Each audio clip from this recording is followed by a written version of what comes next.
Hello नमस्कार साथियों। Example 91 में आप सभी का स्वागत है दोस्तों। चलिए आज हम लोग खंड 3 पे चर्चा करने वाले हैं, चैप्टर नंबर 24 दोस्तों। आधुनिक भारत है दोस्तों, बिहार दरोगा, बीपीएससी और बिहार एसएससी दोस्तों। सभी में वेरी इंपॉर्टेंट जो भी आधुनिक भारत से क्वेश्चन पूछा जाएगा इसी बुक से रहेगा दोस्तों। आप लोग इस वीडियो को जरूर से जरूर देखिए और वीडियो अच्छा लगे तो अपने दोस्तों भाई बहनों के बीच वीडियो को शेयर भी कीजिए और चैनल को सब्सक्राइब भी कीजिए दोस्तों। चलिए हम लोग आगे की ओर बढ़ते हैं। चैप्टर नंबर 23 करा दिया गया है, चैप्टर नंबर 24 है दोस्तों। चलिए आज हम लोग अंग्रेजों की भारत विजय देखते हैं दोस्तों। अंग्रेज लोग भारत को कैसे जीते थे दोस्तों, चैप्टर नंबर 24 में हम लोग देखते हैं। चलिए भूमिका पे पहले चर्चा कर लेते हैं हम लोग। भारत में व्यापार करने के उद्देश्य से क्रमशः पुर्तगाली और डच और अंग्रेज, डेनिश और फ्रांसीसी भारत आए थे दोस्तों। प्रारंभ में ये कंपनियां भारत के राजा और राजवाड़ों की किसी विशेष क्षेत्र में एक निश्चित कर अदा करके व्यापार हेतु एकाधिकार प्राप्त करती थी दोस्तों। लेकिन समय के साथ इस व्यापारिक कंपनियों की महत्वाकांक्षाएं बढ़ने लगी दोस्तों और भारतीय राज्यों की आपसी ईर्ष्या और धन लोभता का लाभ उठाकर ये व्यापारिक कंपनियां अपना अधिकार क्षेत्र बढ़ाने लगी और 18वीं शताब्दी तक एक और जहां मुगल शक्ति प्राय छिन्न हो चुकी थी, वहीं दूसरी ओर अन्य छोटे छोटे राज्यों में भी किसी केंद्रीय शक्ति का अभाव था दोस्तों। परिणामतः इस स्वर्णिम अवसर का अंग्रेजों ने भरपूर लाभ उठाया और अपने साम्राज्य का बीजारोपण किया दोस्तों। प्रारंभ में यूरोपीय कंपनियां पुर्तगाली और डच और ब्रिटिश और फ्रांसीसी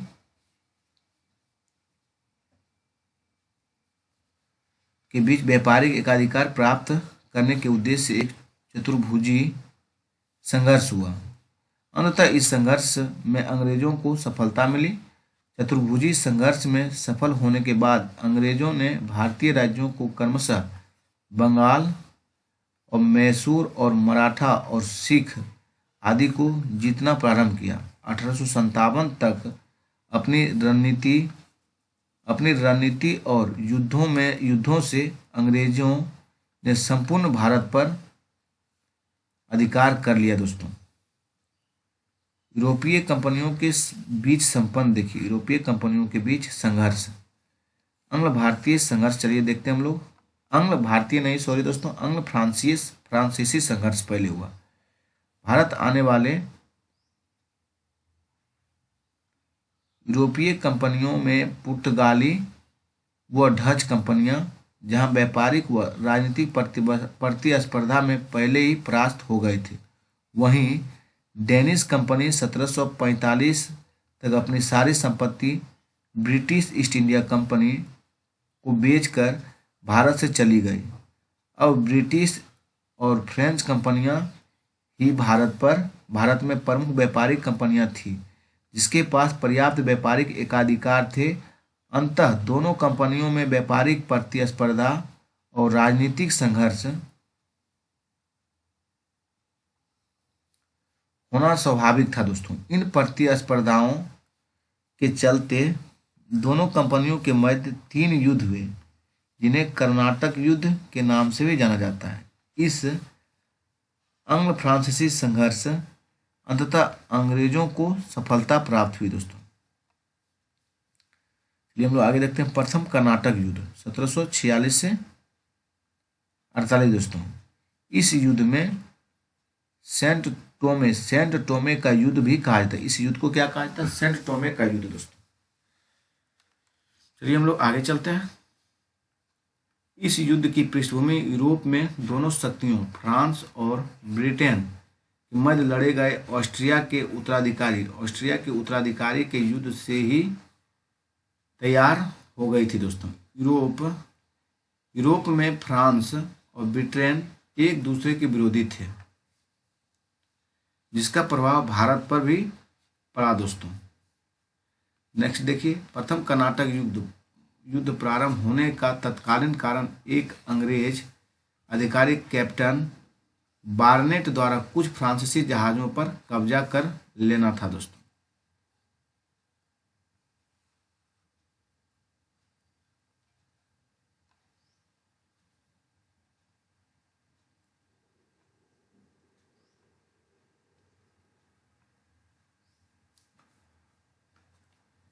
पौंडीचेरी के गवर्नर डुप्ले ने मॉरिशस के फ्रांसीसी गवर्नर लाभ बुरडोनो की सहायता से 1746 में मद्रास को जीता। मद्रास के ब्रिटिश गवर्नर कौन थे? मॉर्स ने कर्नाटक के नवाब अनवरुद्दीन से डुप्ले के विरुद्ध सहायता मांगी दोस्तों। हालांकि हस्तक्षेप के बाद डुप्ले ने मद्रास घेरा नहीं छोड़ा और बड़ी ही चतुराई से उसने नवाब अनवरुद्दीन को यह भरोसा दिलाते हुए तटस्थ रहने को कहा कि मद्रास को अंग्रेजों से जीतकर नवाब को सौंप दिया जाएगा, किंतु बाद में डुप्ले वादे से मुकर गया दोस्तों। नेक्स्ट चलिए, प्रथम कर्नाटक युद्ध में फ्रांसीसी सेना और कर्नाटक के नवाब अनवरुद्दीन के मध्य लड़ा गया। यह युद्ध अडयार नदी, कहाँ पे लड़ा गया? अडयार नदी के किनारे सेंट टोमे नामक स्थान पर लड़ा गया दोस्तों। इसमें फ्रांसीसी सेना की नेतृत्व कैप्टन पैराडाइज एवं नवाब की सेना का नेतृत्व महफूज खान ने किया दोस्तों। इसमें फ्रांसीसी सेना का नेतृत्व किसने किया था? फ्रांसीसी सेना का नेतृत्व के कैप्टन कौन थे? पैराडाइज एवं नवाब की सेना का नेतृत्व महफूज खान ने किया था। और इस युद्ध में फ्रांसीसी विजयी रहे दोस्तों। यह किसी विदेशी सेना की पहली विजय मानी जाती है। इस विजय का मुख्य कारण फ्रांसीसियों का तोपखाना था दोस्तों। प्रथम कर्नाटक युद्ध का अंत 1748 में ऑस्ट्रिया के उत्तराधिकारी युद्ध की समाप्ति के पश्चात हुई। एक्स-ला-शापेल की संधि 1748 में हुआ। इस संधि की शर्तों के अनुसार मद्रास अंग्रेजों को सत्ता, अमेरिका में लुई वर्ग फ्रांसीसियों को वापस मिल गया। इस तरह युद्ध के प्रथम दौर में दोनों दल बराबर रहे दोस्तों। प्रथम कर्नाटक युद्ध का कोई तत्कालीन राजनीतिक प्रभाव भारत पर नहीं पड़ा दोस्तों। ना तो इस युद्ध से फ्रांसीसियों को कोई लाभ हुआ और ना ही अंग्रेजों को, परंतु इस युद्ध में भारतीय राजाओं की कमजोरियों को उजागर कर दिया और यह स्पष्ट हो गया कि यूरोपीय प्रणाली से प्रशिक्षित और सुव्यवस्थित छोटी सेना भी भारतीय नरेशों की बड़ी सेना को परास्त कर सकती है। नेक्स्ट देखिए, फ्रांसीसी सत्ता और शक्ति का प्रभुत्व दक्षिण भारत के राज्यों पर जम गया और भारतीय नरेशों अपनी राजनीतिक समस्याओं के समाधान के लिए फ्रांसीसी सहायता प्राप्त करने की उत्सुक हो गए। फ्रांसीसी सहायता प्राप्त करने को उत्सुक हो गए। और दूसरा देखिए, द्वितीय कर्नाटक युद्ध कब हुआ? 1749 से 54 में दोस्तों, 1749 से 54। इस युद्ध की पृष्ठभूमि भारतीय परिस्थितियों ने तैयार की। हैदराबाद के संस्थापक एक स्वतंत्र राज्य के रूप में निजामुल मुल्क, जिसे हम लोग चिलखलीज खां कहते हैं दोस्तों, निजामुल मुल्क आसफ जाही की 1748 में मृत्यु के बाद उसका पुत्र नासिर जंग और पुत्र मुजफ्फर जंग में गद्दी के लिए संघर्ष छिड़ गया दोस्तों। आसफ जाह का मृत्यु के बाद उसके पुत्र कौन थे? नासिर जंग और उसका पौत्र मुजफ्फर जंग में गद्दी के लिए संघर्ष छिड़ा दोस्तों। नेक्स्ट देखिए, कर्नाटक में भी ऐसी स्थिति तब बन गई जब मराठों ने चंदा साहब को 7 वर्ष तक कैद में कैद में रखने के बाद आज़ाद कर दिया। ऐसे में अनवरुद्दीन और चंदा साहब के बीच भी गद्दी के लिए संघर्ष छिड़ गया दोस्तों।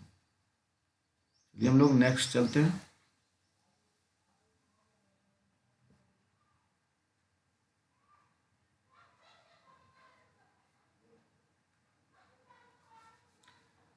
फ्रांसीसियों ने चंदा साहब और मुफज्जल जंग का समर्थन किया तो अंग्रेजों ने अनवरुद्दीन व नासिर जंग का दोस्तों।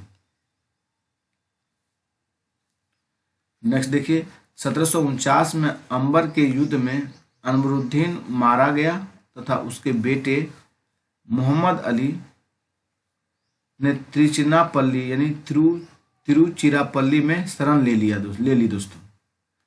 1750 में हैदराबाद में नासिर जंग भी मारा गया दोस्तों और मुजफ्फर जंग नवाब बना दोस्तों। उसने प्रसन्न होकर फ्रांसीसी गवर्नर डुप्ले को मुसलीपट्टनम और पुडुचेरी का क्षेत्र प्रदान कर दिया। साथ ही डुप्ले को कृष्णा नदी से कन्याकुमारी तक क्षेत्र का गवर्नर बनाया दोस्तों। नेक्स्ट देखिए मुजफ्फर जंग की मृत्यु के बाद सलाबत तंग द्वारा फ्रांसीसियों को उत्तरी सरकार क्षेत्र यानी मुस्तफानगर, चिरकाल और राजमुंदरी और एल्लोर प्रदान किया गया। ध्यातव्य है कि इसके पूर्व चंदा साहब ने भी फ्रांसीसियों को पुडुचेरी के कई गांव प्रदान किए गए थे दोस्तों। नेक्स्ट देखिए डुप्ले ने हैदराबाद में बुस्सी के नेतृत्व में एक फ्रेंच सैन्य टुकड़ी तैनात की। इस तरह दक्षिणी क्षेत्र में फ्रांसीसियों का नियंत्रण और भी प्रभावी हो गया दोस्तों। नेक्स्ट देखिए एक ब्रिटिश क्लर्क के रूप में भारत आया क्लाइव ने कूटनीति का प्रयोग किया और उसने त्रिचिनापल्ली पर दबाव कम करने के लिए अर्काट के किले को घेर लिया। नेक्स्ट देखिए इसी समय तंजौर के सेनापति ने धोखे से चंदा साहब की हत्या कर दी और जब त्रिचिनापल्ली पर फ्रांसीसियों ने आक्रमण किया तो वे अंग्रेजों से परास्त हुए।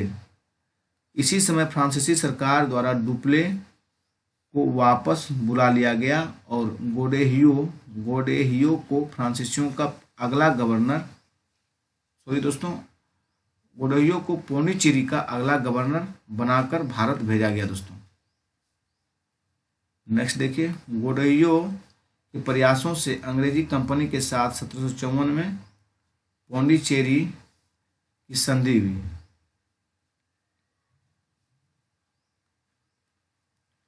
जिसके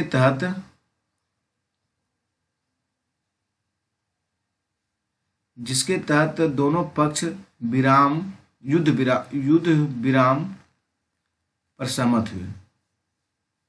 इस संधि के परिणाम स्वरूप दोनों कंपनियों को अपने अपने क्षेत्र वापस मिल गए।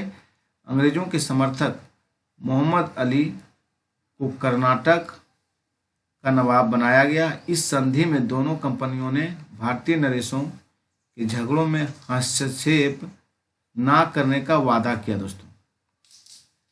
तृतीय कर्नाटक युद्ध चलिए देखते हैं हम लोग 1758 से 63 दोस्तों। तृतीय कर्नाटक युद्ध दोस्तों 1756 में ऑस्ट्रिया और तथा इंग्लैंड के बीच परसा में शुरू हुए सप्तवर्षीय युद्ध का ही विस्तार था दोस्तों। यूरोप में फ्रांस और ऑस्ट्रिया को तथा इंग्लैंड परसा को समर्थन दे रहे थे, जिसका प्रत्यक्ष प्रभाव भारत में उपस्थित दोनों शक्तियों के संबंधों पर पड़ा।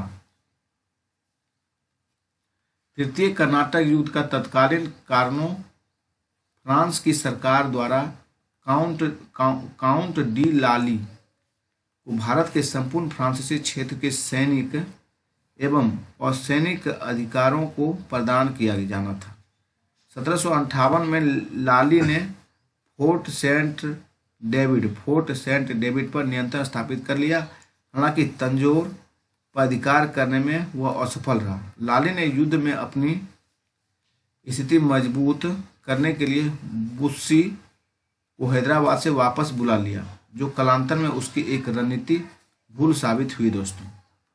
नेक्स्ट देखिए, दूसरी तरफ अंग्रेजी नौसेना ने एडमिरल पोकोक के नेतृत्व में फ्रांसीसी बेड़ों को 3 बार मात दी। इसी समय क्लाइव और वाटसन ने चंद्रनगर को अपने अधिकार में ले लिया दोस्तों। चलिए नेक्स्ट की ओर हम लोग बढ़ते हैं, नेक्स्ट पॉइंट की ओर।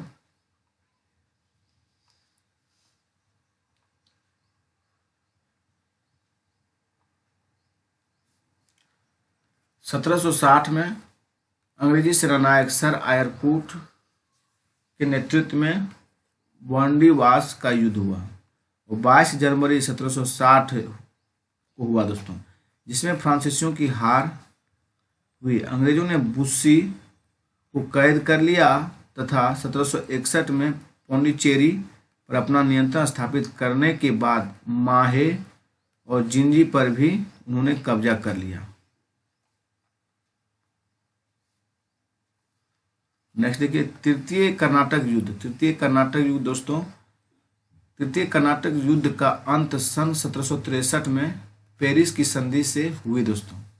इस संधि की शर्तों के अनुसार अंग्रेजों ने फ्रांसीसियों की भारत में विजित सारी फैक्ट्रियां लौटा दी। अब वे फ्रांसीसी अपनी फैक्ट्रियों की किलेबंदी नहीं कर सकते थे और ना ही वहां सैनिक रख सकते थे। अब फैक्ट्रियां केवल व्यापार केंद्रों के रूप में कार्य कर सकती थी। तीसरा पॉइंट देखिए, तृतीय कर्नाटक युद्ध पूर्णतः निर्णायक था दोस्तों। तृतीय कर्नाटक युद्ध जो हुआ पूर्णतः निर्णायक था। अब फ्रांसीसी भारत में एक स्वतंत्र शक्ति के रूप में शासित हो चुके थे। नेक्स्ट देखिए, पेरिस संधि के बाद फ्रांसीसियों ने भारत में अपने राज्य विस्तार के विचार छोड़ दिया और अपना सारा ध्यान व्यापार पर केंद्रित किया दोस्तों।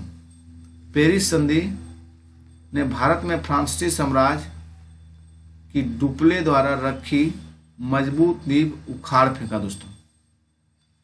लगभग 20 वर्ष की अवधि तक चलने वाले कर्नाटक युद्धों के बाद फ्रांसीसियों की हार ने यह स्पष्ट कर दिया कि भारत के आगामी सर्वोसर्वा अंग्रेजी हो गए। देखिए दोस्तों, उस समय अंग्रेज का अधिकार कहाँ था दोस्तों, चलिए इस पर चर्चा करते हैं हम। ब्रिटिश नियंत्रण अंतर्गत क्षेत्र 18वीं शताब्दी में, मध्य 18वीं शताब्दी में दोस्तों। उस समय जो अंग्रेज अधिकार कर रहे थे दोस्तों, देखिए पटना पे था, बिहार था, आपका बनारस कुछ हिस्सा था, फिर मुर्शिदाबाद था, फिर बंगाल था, कलकत्ता था दोस्तों, फिर ढाका था। ये सब बंगाल अंग्रेज के अधीन हिस्सा था दोस्तों। और फिर यहाँ उत्तरी सरकार था दोस्तों, यहाँ तक हिस्सा अंग्रेजों ने, राजमुंद्री और मछलीपट्टनम, ये सब अंग्रेजों ने अधिकार कर लिया था दोस्तों। चलिए हम लोग आगे चलते हैं साथियों।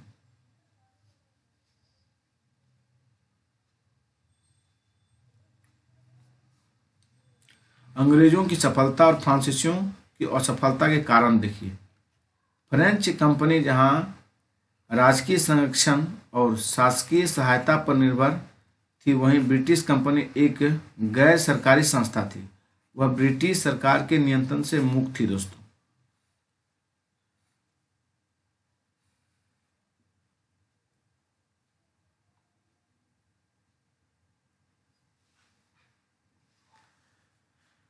और दोस्तों, फ्रेंच कंपनी की आर्थिक स्थिति ब्रिटिश कंपनी की तुलना में कमजोर थी। ब्रिटिश कंपनी के पास व्यापार करने के लिए मध्य भारत, बंगाल, बंबई और मद्रास था। वहीं फ्रेंच कंपनी केवल दक्षिणी भारत के क्षेत्र तक ही सीमित थी। परिणामतः आर्थिक स्थिति मजबूत होने के कारण कि अंग्रेजों अपने युद्धों के भार उठा सके। नेक्स्ट देखिए, अंग्रेजों का सैनिक संगठन विशेषतः नौ सैनिक शक्ति फ्रांसीसियों की तुलना में श्रेष्ठ थी। फ्रांसीसी कंपनी के अधिकारियों को दूरदर्शिता का अभाव रहा यथा डुप्ले की वापसी गोडोयो व ब्रूडोनो ने राजनीतिक दूरदर्शिता का अभाव और लाली की अति आक्रामकता जैसे कारक पतन का कारण बने। बंगाल में चंद्रनगर के फ्रांसीसियों अधिकारियों ने नवाब सिराजुद्दौला का साथ नहीं दिया। इससे बंगाल में अंग्रेज अपना आधिपत्य स्थापित कर सके। निष्कर्ष देखिए, कहा जा सकता है कि आंग्ल फ्रांसीसी युद्धों में फ्रांसीसी पराजय में आर्थिक और राजनीतिक और सामरिक सभी पक्षों की भूमिका रही। दोस्तों, फ्रांसीसियों की तुलना में अंग्रेजों के ये सभी पक्ष मजबूत साबित हुए। बंगाल का अधिग्रहण देखिए दोस्तों, बंगाल द्वारा बंगाल का अधिग्रहण भारत में 18वीं शताब्दी के उत्तरार्ध ऐतिहासिक घटनाओं में एक है। केवल 8 वर्ष के अल्पकाल अर्थात 1757 से 1764 के मध्य बंगाल के नवाब सिराजुद्दौला और मीर जाफर तथा मीर कासिम अपनी संप्रभुता को कायम रखने में असफल रहे और परिणाम स्वरूप बंगाल में कंपनी की संप्रभुता स्थापित हुई। दोस्तों, यानी अंग्रेज की संप्रभुता स्थापित हुई। चलिए हम लोग आगे पॉइंट देखते हैं। नेक्स्ट देखिए, 1756 ईस्वी में बंगाल के नवाब अली वर्दी खां की मृत्यु के बाद सिराजुद्दौला बंगाल का नवाब बना। दोस्तों,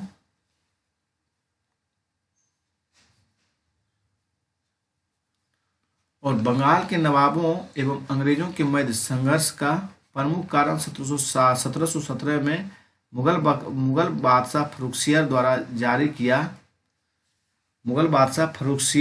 जारी किया गया शाही फरमान था। इस फरमान द्वारा बंगाल में मात्र 3000 रुपये वार्षिक आदा करने पर कंपनी को उसके समस्त व्यापार में सीमा शुल्क से मुक्ति और कंपनी को इस क्षेत्र में वस्तुओं की आवाजाही पर हस्ताक्षर जारी करने का भी अधिकार दे दिया। कंपनी के अधिकारियों ने उन हस्ताक्षरों का दुरुपयोग करना प्रारंभ कर दिया और अधिकारी इसका इस्तेमाल व्यक्तिगत व्यापार पर कर ना चुकाने के लिए करने लगे। इससे नवाब को राजस्व की हानि हुई। दोस्तों, और बंगाल के नवाब सिराजुद्दौला और ब्रिटिश कंपनी के बीच बढ़ते तनाव के कारण नवाब सिराजुद्दौला ने कलकत्ता जिसे फोर्ट विलियम पर आक्रमण कर अंग्रेजों को वहां से भगाने पर विवश कर दिया। अंग्रेजों ने भागकर फुल्टा द्वीप पर शरण ली। अंग्रेजों वहां से भाग के कहाँ गए थे? फुल्टा द्वीप पर शरण ली। दोस्तों, कलकत्ता के किले पर आक्रमण के समय ब्लैक हॉल नामक एक घटना 20 जून 1756 को उल्लेख मिलता है। दोस्तों, जिसे हॉलवेल ने प्रस्तुत किया, जिसके अनुसार नवाब सिराजुद्दौला ने एक छोटी सी काल कोठरी में 146 अंग्रेजों को बंद कर दिया, जिसमें महज 23 ही जिंदा बचे थे। दोस्तों, इसमें कितने व्यक्ति बचे थे जिंदा? 23 व्यक्ति। दोस्तों,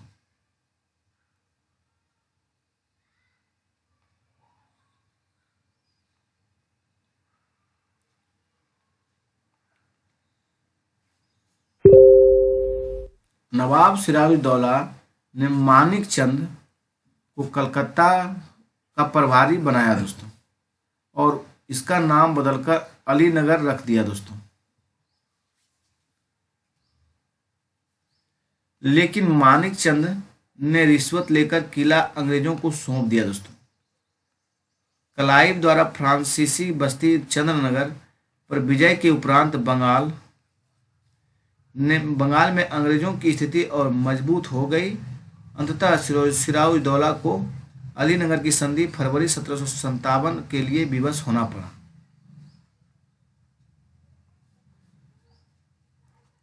अलीनगर की संधि के फलस्वरूप अंग्रेजों को कलकत्ता की किलेबंदी करने और सिक्के ढालने का अधिकार तथा नवाब द्वारा युद्धों में हुई क्षतिपूर्ति का वचन दिया गया तथा दोनों पक्षों में भविष्य में शांति बनाए रखने का वादा किया गया दोस्तों।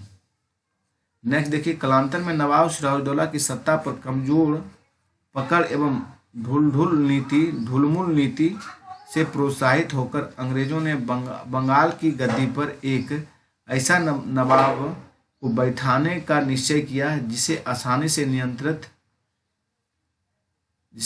नियंत्रित कर अपने स्वार्थ सिद्धि के लिए प्रयोग किया जा सके। धातव्य है हो अंग्रेजों के इस षड्यंत्र में दरबार के अन्य व्यक्ति भी शामिल थे,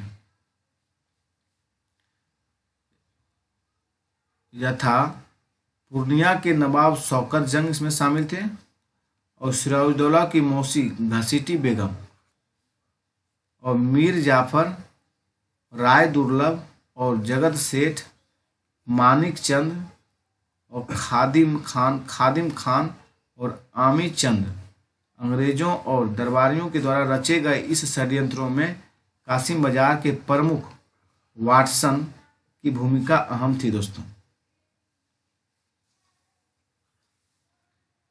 चलिए हम लोग आगे फ्रांसी के युद्ध की और बढ़ते हैं, उस पर चर्चा करते हैं। फ्रांसी का युद्ध दोस्तों